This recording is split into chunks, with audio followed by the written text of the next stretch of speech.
All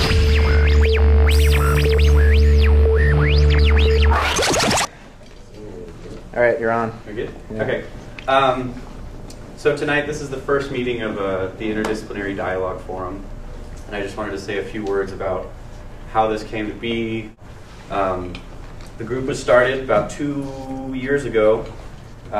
Myself and a student from social and cultural anthropology, his name is J.J. Cunnington. He's no longer at the school, he graduated. But he was a definite formative part of creating this group, and also the conversations that we had were a big reason of why we thought putting a group together like this was so important. We had a lot of interesting dialogues across philosophy, anthropology, ecology, sort of the spectrum of topics that PCC and SEA covered, and we thought this is a lot more interesting than a lot of the conversations that we generally have because it's so ingrained in our own program. So we thought, well, why don't we try and bring people together to talk about what they think is important and see, what the diversity of opinions has to say about it. So we've been doing this for several semesters. We kind of let it lay low last semester, and then this summer, Jamie Sosi started another group called the summer school group or something. The summer school. Kind of the same idea. And so as that kind of came to an end, Jamie and I thought, well, we're both kind of interested in keeping this going throughout the semester. So now we've kind of thrown our efforts together, and that's where we are here today. So I'm glad that you're all here. We've got Sam Mickey talking today, and he's going to say some really exciting stuff, but I'm going to let Jamie introduce the speaker for tonight. You're here. I'm finally here. Thank you guys all for coming. I'm really excited about this entire collaboration with Adam and all of the great topics that we have coming up, and definitely really excited for tonight. So as I was reading Sam's topic, I was kind of thinking this whole first question, what is philosophy? And it reminded me several years ago, before I decided to join this program and study philosophy, I was watching a documentary with a friend of mine, and this person who was being interviewed, the little blurb under his name said, philosopher. And she said, had this really weird look on her face, and she was like, can somebody actually call themselves a philosopher? This was this ancient thing, philosophy belonged to, the land of myth in ancient Greece. And so it really got me thinking. It was one of the moments that kind of led me to the path to studying philosophy. And I think that in our time we have a real gap in how we're educated and a real need for philosophy that's relevant to our current cultural moment. So I think this is what we're going to be talking about today, and a big part of what we're all studying, whether it's in the PCC program or any other program, is this idea of integral, about what it means, and it's something that we're all kind of creating and thinking about together. So I'm really excited about that. So tonight, Sam Mickey is going to be speaking, and if anybody doesn't know him, probably most of us do, but he's a PhD student here at CIIS in the PCC program in the Integral Ecology tract, and I just found out recently he's also an adjunct professor in Theology and Religious Studies at the Theology and Religious Studies Department at the University of San Francisco, and the Engaged Humanities program at Pacifica Graduate Institute.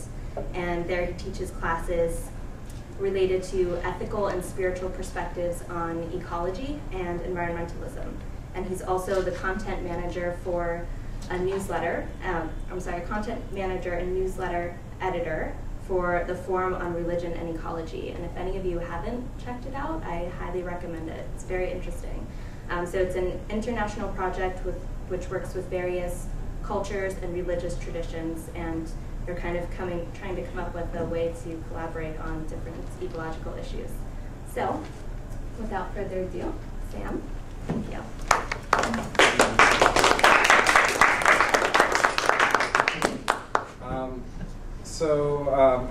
That was a very nice introduction. And I always find it interesting how in academic contexts, or really anytime there's a performer or some kind of speaker, that proper way to introduce them is say all these other things they've done. And that somehow gives me the credibility to come up here to speak. Like, oh, well, he's a PhD student at PCC. Or he teaches at USF or Pacifica. He's works for the Forum on Religion and Ecology. Or he was repairing a boat in Oklahoma. Like, whatever it is, there's these different tasks you've done. And really, I think, in a way, it should be enough just that I'm here. And that I have all these other credentials and things is interesting. But the sort of singularity of my existence, and that I'm just here to perform, in a way, could be sufficient. So take that into consideration. Don't let my credentials bum you out. Like, just because I teach at a university doesn't mean I really like universities or anything. And that's a Catholic university in that case. So that's extremely questionable. And that's not just incidental. By way of introduction, to talk about the importance of not worrying about all these things I'm bringing with me, but just worry about the event itself. To some extent, I think the contribution that philosophy can really make to thinking is to teach us to really honor and encounter the singularity of what occurs in our lives, and not reduce that to some theory or to any system or to any authority that's already established. So in a sense, philosophy is just a means of questioning authority and finding a way to encounter the events of our lives. So basically what I want to do today, and have a little bit of time to talk and a little bit of time to discuss, and in general, feel free to interrupt. Anything I'm saying warrants interruption. And the basic point I want to make is that there's a new movement in philosophy that I would basically say is philosophy becoming integral, sort of a new stage in the history of philosophy. So I want to look at what that is. And to do that, it asks the larger question, well, what is philosophy? Like, if we have this new type of philosophy, what is philosophy itself? That's kind of an ancient question. The whole what is something is really foundational to philosophy itself. Like, what is good? What is beautiful? What is true? So we're asking the same question about philosophy. What is philosophy? And so by looking a little at the history of philosophy, we'll get a sense about what integral philosophy would look like, what it means for philosophy to start becoming integral. So to begin, before getting through the history of philosophy, it's helpful to just have a definition up front. And so the definition I want to work with is that philosophy is the discipline of creating concepts.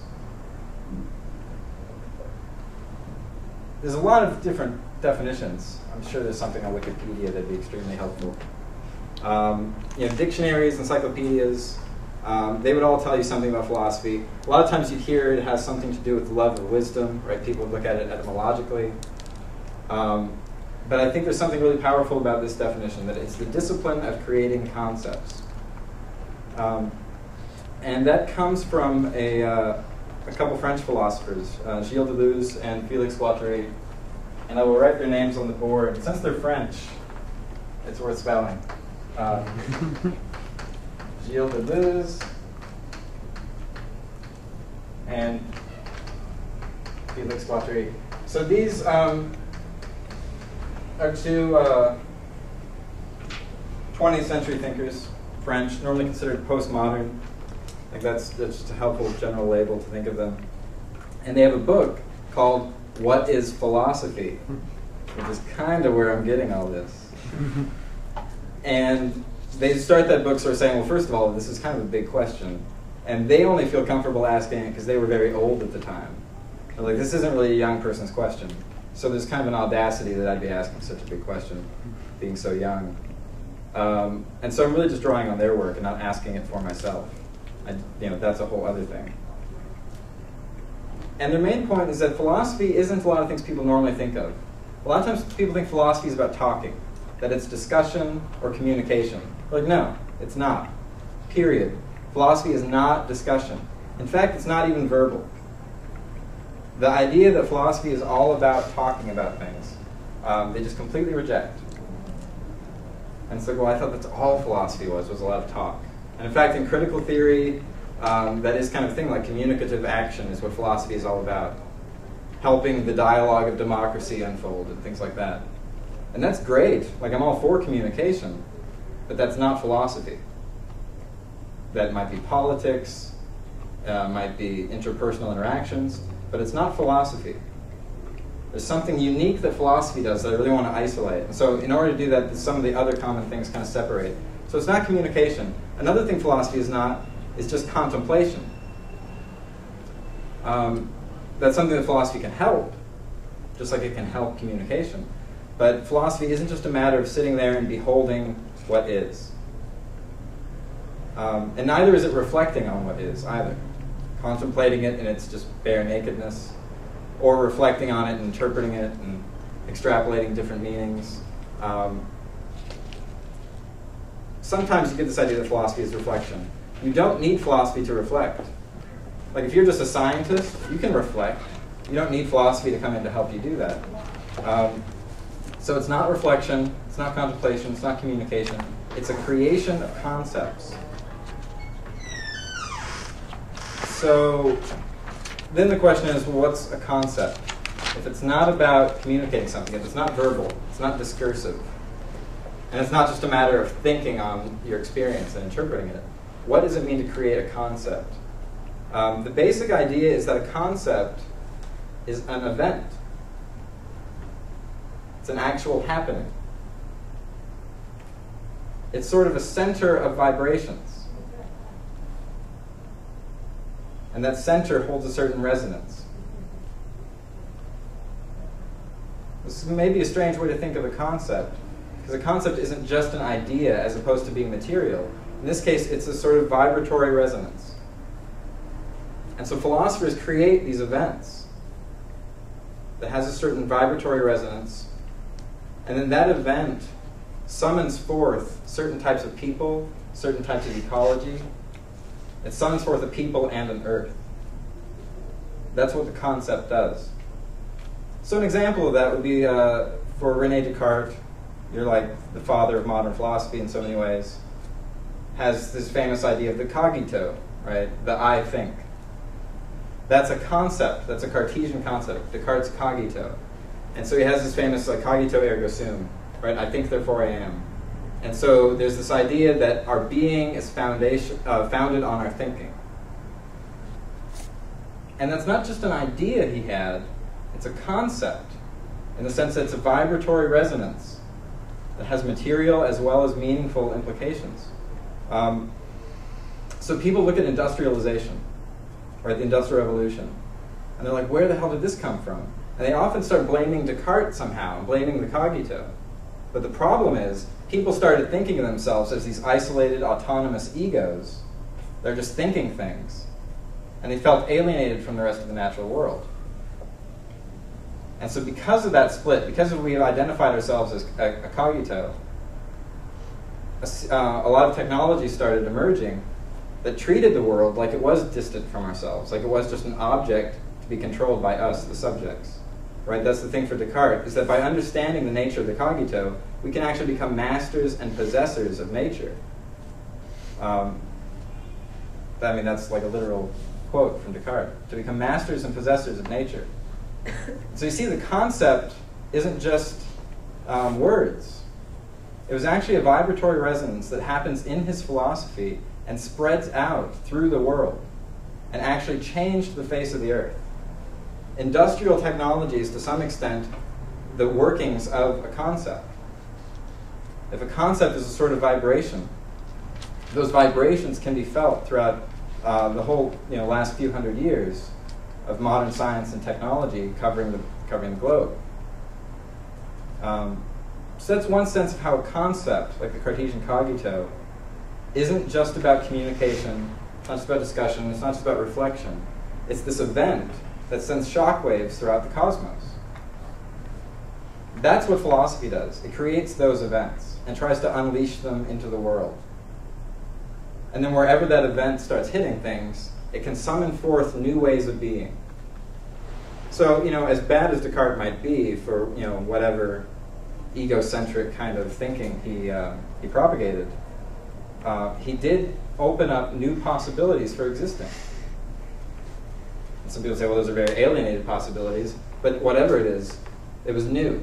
And he was pushing forward the evolution of consciousness, the evolution of philosophical thought. He was inventing something new. In other words, he was creating. So I mean, this is part of what I'm saying philosophy is. Philosophy is fundamentally creative. It's about bringing something new into the world. And in particular, not just bringing in new ideas or new words, but new events. So a concept as an event. And you know, this whole idea that philosophy is supposed to bring something new into the world that would shake things up a little, that would sort of disturb the current system and bring new phenomena into being, new modes of existing into being. That idea is as old as philosophy itself, really. You have it in Socrates, or in Plato's Socrates. In Plato's dialogues, he often has Socrates saying things like, philosophy is basically a practice of being a midwife, where you're helping something be born. But it's also a practice of being like a fly that stings, like a gadfly, that would sting a horse and kind of wake it up out of its slumber. So both of those, disturbing the current system, stinging it like a fly, but also helping something new be born, a practice of being a midwife. So this isn't just Deleuze and Guattari saying philosophy is a practice of creating concepts. To some extent, you can already see it there with the Plato-Socrates interactions. You can already see this effort to invent new concepts that disturb the current system and bring something new into being. Another way to think about the event or the concept is to think of it as a nomad. So these are all kind of synonyms, but they're slightly different words, right? Concept has more cognitive connotations. Event sounds more like a real happening. And they're basically the same. There's some indiscernibility where one becomes the next. So another word for the same thing. Philosophy is the art of creating concepts, the art of creating events. It's the art of creating nomads. For Deleuze and Guattari, they have a science that they call Nomad Ology. And you know, the basic idea of a nomad is to wander. That's pretty fundamental. That's kind of the definition of it. Is you're wandering outside of any place, any given place. Wandering outside of the limits or the stratifications that are given to you. That's another way to think about what an event is. It's not just something that happens, but something that happens in a new way, in a creative way. And that event of creativity has to exceed whatever limits are given. It pushes beyond those limits. It wanders outside of them. For Leibniz, a few hundred years ago, you have this idea that everything is a monad. Like a monad is like a one thing, right? Like mon means one, mono. So everything was a monad. And everything was sort of related to everything else as monad. And the idea here is that we're moving from monad to nomad. Which is a small difference. It's really just an anagram. But in that difference has a whole new way to look at the world.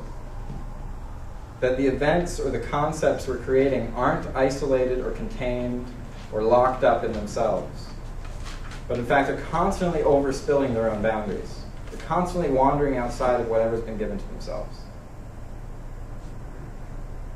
In Whitehead, you also have this idea of events as a type of wandering that opens up new things. Because obviously for Whitehead, he's sort of a philosopher of creativity. And you have this idea that creativity is always wandering outside of any given system. There's an established system, and something shakes up in it, and something new is born, but it has to wander outside the system. And Whitehead favors Plato and Hume for their abilities to do that in their philosophy. They were able to wander outside of any system. Sure, there's a system in Plato or a system in Hume, but they wandered beyond it and brought new things into being because of it. So that's what an event is. That's what a concept is. It's basically a way of wandering. And so you can see that with something like the cogito. It wandered into industrialization. Like Descartes didn't say, like, we should have an industrial revolution, here's what it's going to look like. That wasn't predetermined. That wasn't part of his program. But the cogito as a concept had a certain vibration, certain waves, that actually made it possible for that concept as an event to wander through different material relations. And in the process, create new things. New realities were emerging. So that's the basic definition of philosophy I'm working with. Philosophy is the creation of concepts. Where you have a concept as an event, as a nomad. So philosophy is basically Nomad Ology. And part of this, I mean, if you're wandering, the Latin word for wandering is errare, where we get the word error. And so kind of built into the history of philosophy and science is the idea that wandering is actually false, that to wander is to err, and error is kind of the opposite of truth. But in this case, we have a different conception of error, because error is actually what creates new possibilities. It's wandering outside of what's given that makes new things happen. So this is kind of a deeper sense of truth that isn't about truth versus untruth. It's about creating something new. It's what Nietzsche would say is about overcoming. It's not about finding truth and comparing it with untruth. It's about always overcoming yourself. Whatever's there, you overcome it. Constantly creating something new out of whatever is given. Wherever you're at, you can create, and something new can be born. So in that case, it's not about finding what's true and dismissing other things as false. It's about creating the truth. It's about overcoming whatever truths are given and creating our own truths. Which again is just a matter of thinking for yourself and questioning authority. On some level, this is just a very basic idea that philosophy is trying to promote thought and to get thought moving again, to get thought being creative again. So that might be enough about the losing Guattari. Could go on and on. All those concepts that they have connect with more concepts, and it becomes an extremely complex system. So we could talk more about it later, maybe, as it comes up. For now, I just want to use that definition then to sort of look at the history of philosophy and briefly get a sense of how the practice of creating concepts has changed from the inception of philosophy in ancient Greece through its medieval, modern, and postmodern formations to the contemporary scene. And to really look at the history of philosophy, I want to talk a little about Nietzsche's conception of the history of philosophy, which isn't far removed from my sort of allegiance to Deleuze and Guattari, because they themselves are very much Nietzschean philosophers, very influenced by what Nietzsche was doing. In Nietzsche's book, The Twilight of the Idols, or How to Philosophize with a Hammer, he has a chapter called How the True World Finally Became a Fiction, on the history of an error. So first of all, you get the idea that true world, which he puts in quotes, the history of that idea is the history of an error. And I think he means error in the sense that we're talking about, where it's not untruth. It's the history of a wandering that creates different configurations of truth and untruth. But it's a wandering that keeps creating new things. So he goes back to Plato. That's when this whole idea of a true world began. And what you have basically in Plato is the idea, right? The concept that there's an ideal realm that's sort of separate from the apparent realm. Right? Like Plato has the allegory of the cave. It's like life is like living in a cave. Everything you see is just the shadows of things themselves. But if you could cleanse your perception and rid yourself of certain doctrines and opinions that are in you, you could see things as they truly are, in the light of day. Right? So this distinction between the way things seem, the way they appear, and the way they actually are. It's a really basic distinction. Like when you put a stick in water and the stick looks bent, but it's not actually bent. There's this basic distinction. The way things seem is not always the way they are. And so you basically have the true world being different than the world of appearances. The ideal world where everything is true is not this world. Really important separation, but for Plato, they were still really close together. He was making that distinction, but it was still possible for Plato to attain the true world here on Earth. You just had to basically practice philosophy. You needed education, certain kinds of music, and all of this together would turn you away from seeing things as mere appearances, so you could start seeing things the way they are in themselves. This is sort of the first stage in the history of the true world, the Plato stage, basically, where you have this first separation between the intelligible and the sensible, the ideal and the real. the spiritual and the material. Right? There's a lot of ways to say that same hierarchy.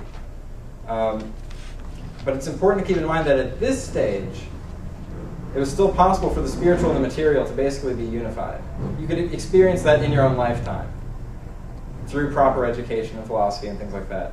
You could experience how what you see is actually reality. You could experience the ideal forms of the true world here in the apparent world. You could merge them. The next stage of this concept of the true world is a little different. It's basically the Christian stage. In particular, Nietzsche associates it with Paul. Here we have the same idea. This isn't the true world.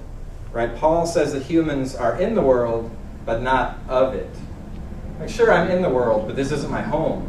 My real home is a transcendent realm, a heaven that basically has nothing to do with this material world we're living on here. In Augustine, you have this as the idea that you have a city of man and you have a city of God, right? Two separate cities. So it's the same thing you had with Plato. The difference, though, is that with Paul, with the Christians, with Augustine, you are not achieving the true world this lifetime. You have to wait till you die and go to heaven. That's when you get the true world. So you're starting to get a sense that the chasm is widening. Initially with Plato, the ideal and the real were separated, but they were doing a very complex dance, especially if you read his dialogues and you understand all the weird puns and jokes and all the playfulness of what he's doing with those concepts. But with Christianity, it becomes a little more separate. And of course, that's not all forms of Christianity. This is kind of the dominant trend in Christian thought, and certainly the one Nietzsche wanted to isolate. So, that's what, 500-600 year span, maybe. Then Nietzsche kind of jumps ahead to Kant. So he's jumping ahead almost a full couple thousand years after Paul. And in the meantime, it's like the concept of the true world didn't change much. You basically had the Greek concept and the Christian concept, which is kind of like the Athens and the Jerusalem. And you had those working as the pillars of Western civilization. And so all throughout medieval philosophy and theology, you basically have those same ideas. With Kant, though, the gap becomes even a little wider. And all of a sudden, not only is the true world separate from the apparent world, but we can't know the true world at all. Period. We can't know it. All we ever know is appearances, phenomena. We never know the things themselves. That's a really basic distinction for Kant. It's like Kant 101. There's a distinction between phenomena, the world of appearances, and the noumena, the world of things themselves. And we cannot know things themselves. We can touch it, though, in aesthetic experiences of the sublime beauty of nature. We feel the things themselves. We get a sense of them. But we can never know them. We can think about them, but we can't know them. So the gap has gotten wider, so that the true world is becoming more and more unattainable. For Plato, it was still attainable. For Paul and the Christians, it was attainable. You had to die first. And then for Kant, it's like, no, it's just not attainable. But it still has that aesthetic sense. And along with that aesthetic sense, it has an ethical imperative in it. So the true world is unattainable, but it still makes you do things. And he had a pretty strict morality. I mean, Kantian morality, it's pretty strict. It's the sort of thing like you're supposed to never lie, no matter what, even if that's going to get your friend killed. Even if it has horrible, horrible consequences, don't break the rules. So a very pious, very moral fellow. And a lot of that is based upon his idea that the true world is still connected to us, but only through morals and through aesthetic experiences of the sublime. The next stage, the fourth stage, going from Plato to Christianity to Kant to positivism. And with positivism, you have the idea, taking Kant a little bit further. That's true. All we know is our phenomena. That's all we ever see are appearances. We only see the things that our own mind understand. Everything we experience gets filtered through the categories of our own understanding. So we can't know the true world. Positivists and Kant agree on that. The positivists just go one step further, and they're like, actually, we can't know the true world, and the true world also is not ethically compelling. There's no true world telling me how to live my life. So, for better or worse, positivists got rid of the morality in it. And we're like, we can't know the true world. We have no idea what's real. And even the idea of reality isn't giving us any ethical guidelines as to how to live our life. For Kant, he was like, well, at least we have an idea that there's a real world, and that can tell us how to live our lives. And positives were like, no, it can't. It basically cannot tell us how to live our lives. So this is the fourth. That's the fourth stage. The next two are basically things that Nietzsche was really living out in himself, especially the last one. But the next one, the fifth stage, the true world is unattainable, it's unattained, so let's just do away with the idea completely. The positivists kind of still hung on to the idea because they wanted to do a lot of science. I mean, that was a big part of what positivism was saying, was all this metaphysics, all this philosophy, we can't know the true world. What we can do are get some pretty helpful measurements. And with good science, we can build good technology, and we can have happy lives. So let's keep concentrating on that. So there's still an idea of truth in positivism. It's just a truth that's kind of found in the apparent world. They're not worried about any transcendent truth. They're okay with the small truths, lowercase truths that we find here. But in this fifth stage, which you can basically say is the stage of nihilism, there's nothing. There's no more true world. Let's get rid of it. At this stage, Nietzsche says Plato blushes. Which, who knows what that means? I'm sure Nietzsche would appreciate at least a whole book to be written on just that phrase, Plato blushes. But basically you get the sense that Plato knew what he was doing when he was creating a concept. And he was trying to create a concept to create new forms of being. But then what everybody else did was try and do what Plato did. So Plato was extremely creative. A lot of these other people then inherited Plato's idea and worked with it, and it got them all confused. And then it ended up creating some serious problems for human consciousness. And so this is basically the story of the death of God, the advent of nihilism, where we've lost the true world. And Plato's like, yeah, it was just a concept anyway. Of course there's no true world. I was just trying to make something happen. And Plato did make something happen. And in the meantime, the idea of the true world kind of fizzled out. And so good for nihilism, for recognizing that this transcendent truth is basically useless. And that from now on we can go ahead and put the true world in quotes. Spiritual, true, real. So all this sort of postmodern nihilistic stuff, we have a lot of quotation marks around things to indicate irony, ironic distance. That's the fifth stage. Like, okay, we're done with truth. A lot of people, I think Nietzsche stuck at that stage. But he didn't. There's a final stage. After this kind of nihilistic thing where we're just done with the true world, something else happens. It's basically Zarathustra enters the picture. Here enters Zarathustra. That's the sixth stage. This is noontime. For Nietzsche, the light of noon, the light of the shortest shadow, was what Zarathustra was about. That's when light comes back down to earth. And so at this point, we don't have a true world anymore, but we don't have an apparent world either. All of that's gone. So that's an important step in the sixth stage, is he's not just rejecting the true world and just living in the world of surfaces and appearances and shadows. That's normally what people think of when they think of postmodernism and nihilism. Is we rejected the idea of a true world, and now we just love surfaces. We just like the appearances of things. That's all we're about. We just stay in the realm of the shadows. We never deal with the light of truth anymore. But Nietzsche's saying that actually, when you get rid of the true world, the foundation of the apparent world goes too. So we lost God, but we also lost nature. The death of God is also the death of nature. So there's no postmodern recourse then to saying, well, we're done with investigating the depths of things and trying to find truth, so we're just going to be satisfied with exploring the surfaces and the appearances of things, because we don't care about ultimate truth. There are no more appearances. There is no more nature. There is no more sensible world. The sensible world only made sense because it was grounded by God. It was God and the transcendent, the divine, all that was giving this the sensible world meaning. So when we lose the intelligible world, we also lose the sensible world. When we lose God, we lose nature. That's when Zarathustra enters the picture. And basically, this is what I would say is integral philosophy, is Nietzsche's Zarathustra. The problem is that means next to nothing. There's a lot of different interpretations about who Zarathustra is. Heidegger has his own idea. Carl Jung has his own idea. A lot of post-structuralist French theories, they have their own idea. Nobody knows what's going on with Nietzsche. Totally open to interpretation, which I'm guessing he intentionally was writing that way. Writing to be provocative and to inspire creativity. So then we're free to ask, what does it mean that Zarathustra is the beginning of an integral phase in philosophy? We're done with God and nature. They have died.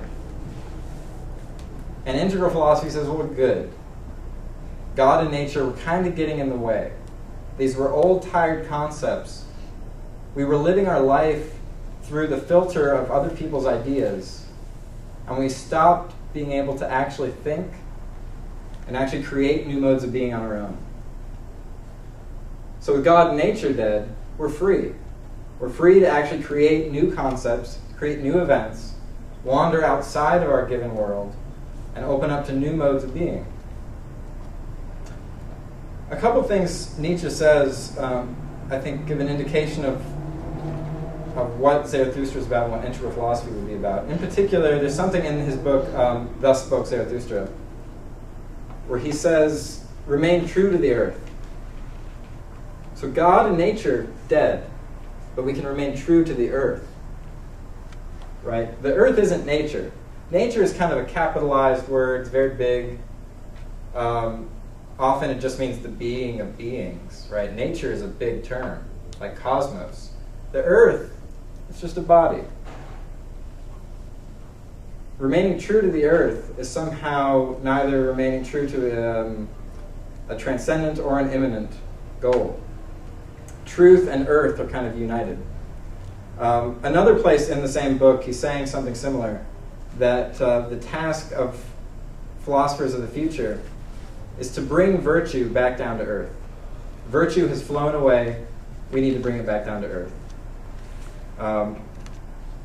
Another way, in his Will to Power notebooks, he describes this in terms of sense, that we've had enough of truth and untruth, the ideal and the real, the transcendent and the immanent. We've had enough of that truth versus false dichotomy. What we need to do is create something new. To create something new, he calls that active interpretation. He also calls it to introduce a sense. And he also says there's no sense in doing so. So what's so special about sense and earth is, to me, what's so special about integral philosophy. So when I say integral, I often refer to Thomas Berry's quote from the Great Work, where he says that we are here to become integral with the larger earth community. It's like Thomas Berry's sense of integral. But you could also work with Gebser and Aurobindo and Wilbur and the rest of anybody using the word integral. That to some extent, though, in all those senses of integral, what we're doing is leaving behind the old dichotomy between the intelligible and the sensible, the ideal, the real, the spiritual, the material. We're leaving behind those oppositions and forming something that's able to include all of that in one concept. So the concept of like an earth community is what's doing that for Thomas Berry. And I want to look at how the concept of sense is doing it. For Nietzsche, he says, we need to introduce a sense. There's no sense in doing so. Sense means meaning as well as perception. Folded into the word sense is already all of the play between the idea of a true world and an apparent world. Right? When you talk about the sense of something, like what's the sense of that? You're talking about the meaning of it. But you can also have a sense experience, a perceptual experience. So sensing is both material and ideal or meaningful or semiotic. Those are all folded into sense. And likewise, sense is both subjective and objective. It all overcomes that dichotomy as well. Because you can be sensing something, right? Like I sense, I apprehend. But the sense of something is also the thing you apprehend. It's also what's apprehended. It's the object. Like what's the sense of that sentence? That's sense and an objective sense. But me saying I have a sense of that sense. So does that make sense. That sense includes subjectivity and objectivity, but it also includes the material and the ideal, which would sort of be like quadrants and levels, if you want to hear like a Wilbur reference. Right, Wilbur reference. So there's a concept of sense at work there. And so basically, if we reintroduce a concept of sense, then that will overcome the problems that the concepts of God and nature gave us. So God's dead, nature's dead, sense is born. That's what integral philosophy is looking at. Developing a concept of sense. To try and have a world that makes sense. And that this sense would work with material as well as intelligible realities. It would work with subjective and objective dimensions of experience. And at the ultimate ground of all this sense is nonsense. Right? Nietzsche's like, we should introduce a sense, but there's no sense in doing so. So at the foundation of reality is nonsense. And not in the sense of like just some Lewis Carroll nonsense. It's like just, the Jabberwocky or whatever. But something more foundational. It's actually the creative ground of sense. And because it's its ground, it itself is not like the thing it grounds. That's a basic idea in ontology. Is that a ground for something is going to be different than the thing it grounds. Right? A father is different than a son. And so the source of all these different meanings of sense, right? You have the idea that it's perception and aesthetic experience, but you also have the idea that sense is a meaning. It's an intelligibility. You have sense as a subjective experience of apprehending, and sense as an objective reality of what's apprehended. This kaleidoscopic array of sense. After God and nature are dead, there's just a rainbow of sense. And at the very foundation of that rainbow is nonsense, just pure creativity that can't be reduced to any one sense of sense. So sense and nonsense don't necessarily seem like that's what integral philosophy is about. I don't know if you hear a lot about that from the people talking about the word integral. Like, integral is all about nonsense. You gotta listen to me, it's nonsense. But that's basically what I'm saying. And I would support that etymologically. The word integral is not that far from something like nonsense. Integral has three morphemes in it, like linguistically. You have the in, the teg, and the roll. And the in means like un. Or you might think it means inside. It's not. It's one of the, in like un, like non. It has a privative force, in other words. So, and the roll is just like an adjectival suffix. The important thing is the middle of the word, the teg. It comes from, it's like tag. It comes from the Latin word tangere, which means to touch. So integral really means untouched. Or intact. Right? Like tact is another word for touch. So the Latin word intactus means untouched. So for something to be integral is to be left untouched. Normally when we think of integral, we think of holism. Because if it's not touched, it's a whole. It's an untouched whole. It's a pristine whole, undivided. So in that sense, you can see how integral as untouched would relate to integral as whole, right? Because it's undivided. But I like to focus more on that idea of touch. Integral doesn't mean we're touching everything. So it's not a kind of like hippie, new agey, we should all touch each other movement. Although that's certainly part of it. I don't want to discount that. And I like hugs and ama and everything like that. But it's not the whole story. And in fact, it's a really small part of it. All these different senses of sense, all the different ways of touching, they have their ground in something integral. And so to be integral is actually be left untouched.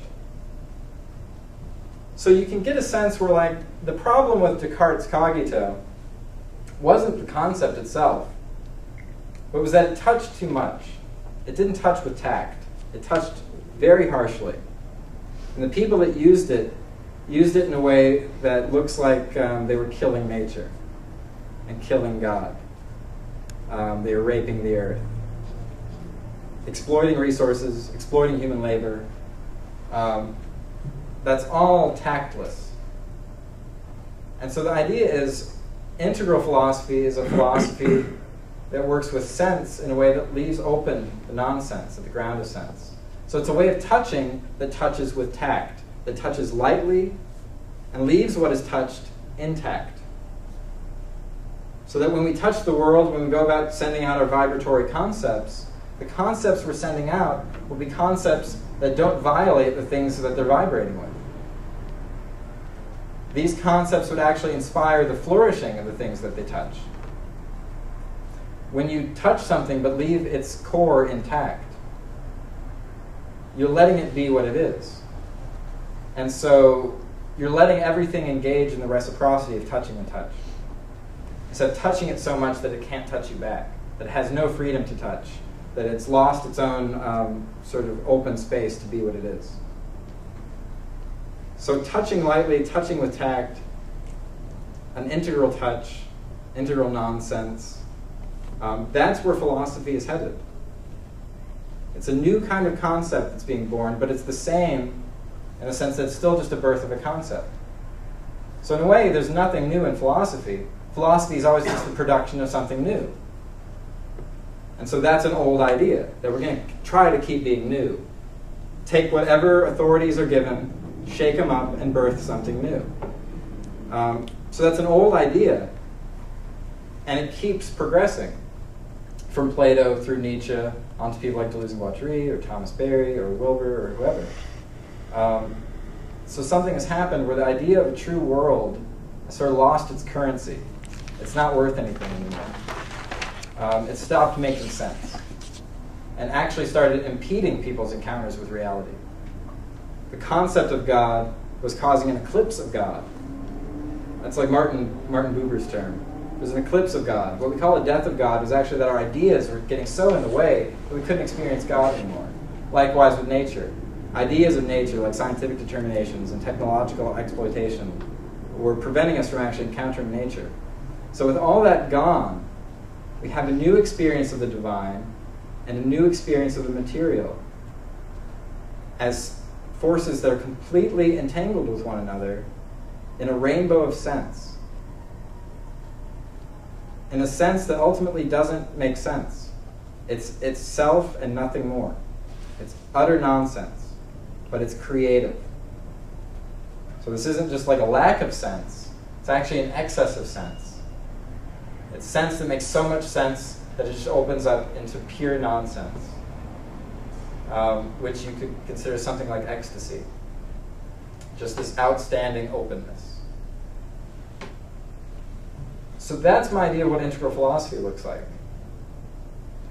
It's cultivating a new sense of the world, where the world doesn't have a sense, but the world is sense. So sense isn't some meaning behind the world. Sense is the world. So the sense of the world is the world of sense. And obviously a lot of this takes some kind of linguistic athleticism.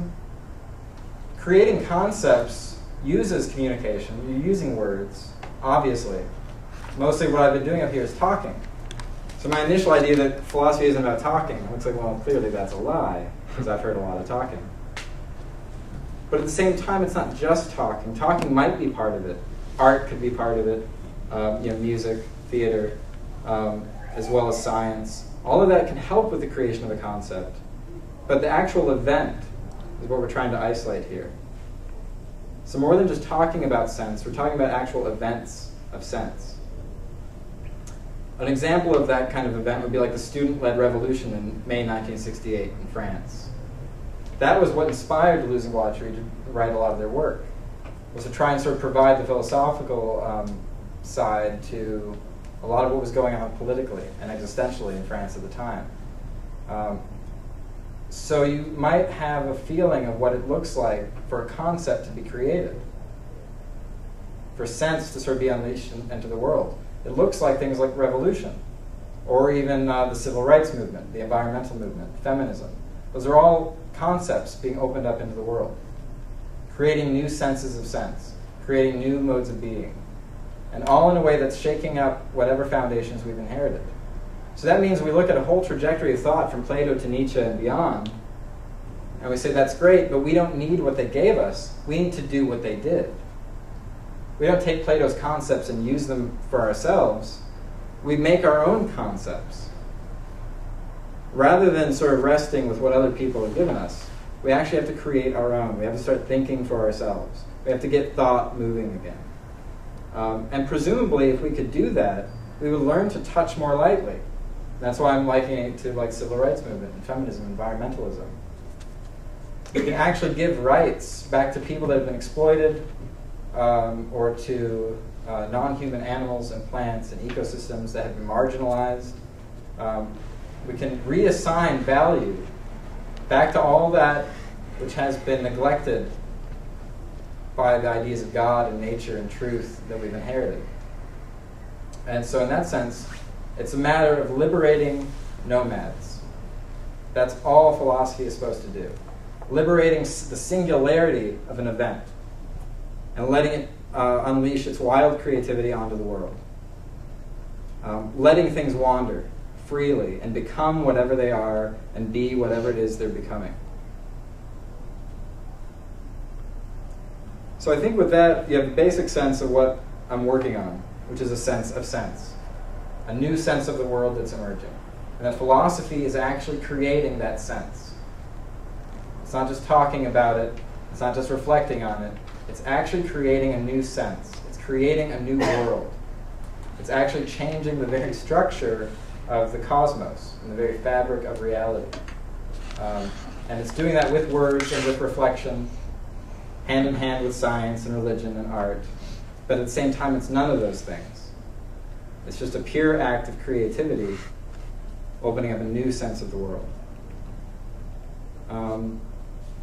So I think that's enough for now. And maybe we'll just have some questions and talk a little about what this might have brought up for all of you. So thank you.